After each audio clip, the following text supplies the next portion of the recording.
بختیار قاسموف اسپراند دانشگاه دولتی اورال جنوبی برای کارخانه قبرسازی شهر چلیابینسک روسیه محرک اختراع نمود که برای کارخانه میلیون ها روبل فایده خواهد آورد. این عالم تاجیک به خبرگزاری سپوتنیک گفت محرکی که کارخانه روسکی الکتریچسکی دویگتلی استفاده میبرد کونه و فرسوده و ضررآور شده بود، ولی فرمایش محرک نو از آلمان برای کارخانه خیلی گران میافتاد. به این دلیل کارخانه قبرسازی چلیابینسک به دانشگاه اورال جنوبی مراجعت کرده است و در دانشگاه این کار را به اسپرانت تاجیک سپاریدند.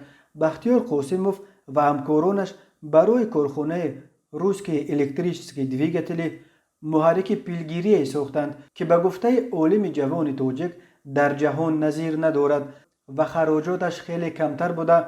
کارخانه تنها از نصب و وصل استاتر و روتور محرک پیلگیری حدود 2 میلیون روبل صرف می کند. اختراعکار تاجیک می گوید محرک جدید برای استحصال قبرهای بی‌پیوند که در دستگاه های پیلگیری استحصال و در ساحه نفت و گاز استفاده می شود پیش بینی شده است.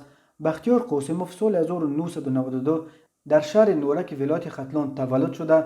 مکتب میانه رقم 1 نورک و دانشکده انرژتیکی تاجیکستان را ختم کرده است. این دانشکده سال 2016 بختیار قاسموف را همچون متخصص بالیاقت برای تحصیل به اسپرانتور دانشگاه دولتی اورال جنوبی فرستاد.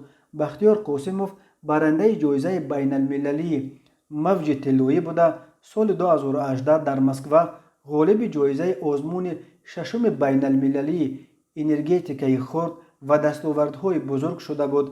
اختراع محرک پیلگیری اساس رساله علمی او شد. بختیار قاسموف اخیراً رساله نامزدیش را در دانشگاه دولتی اورال جنوبی در شهر اکاترینبورگ روسیه دفاع کرده و صاحب عنوان نامزد علم‌های تکنیکی شد.